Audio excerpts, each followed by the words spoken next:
A police officer is recovering tonight after he was shot. This is now the 5th officer shot this year in Allegheny County. Of course, it's only February. This latest incident in the city of Duquesne came after a shootout with a suspect. Thanks for joining us at 5. I'm Ken Rice. And I'm Christine Sorensen. Chris Hoffman's live in Duquesne with the latest on this investigation. Chris?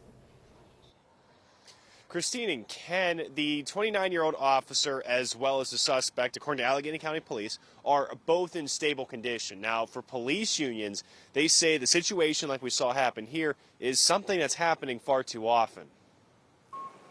Investigators say it was around 12:10 Tuesday morning when police got called out to Catherine Street and Savvy Street for shots fired in Duquesne. I just spoke to the initial caller, said that this individual fired approximately 5 or 6 shots at his vehicle. Officers say 28-year-old Shaheem Berry shot at an Uber driver. Once officers found him, a shootout ensued. Shots fired!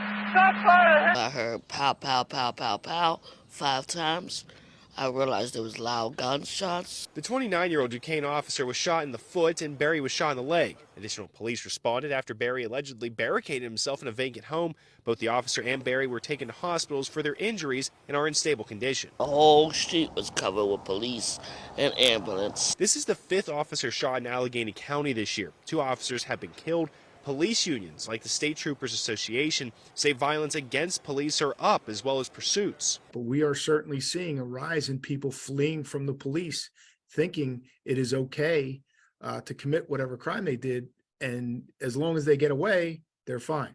Association President Doug Kennedy says it's becoming harder to find people who want to stay or join the force. It's a numbers game. The bad guys know. They can take their shot and get away with it. Which is sad, because they're supposed to be here to help us. Investigators say Berry is at the hospital under police guard. Once he's out, he will go to the Allegheny County Jail. Berry faces several charges, including criminal attempt homicide of an officer. Once he does get taken over to the Allegheny County Jail, he will then have a preliminary arraignment. Live in Duquesne, Chris Hoffman, KDKA News. All right, thank you, Chris.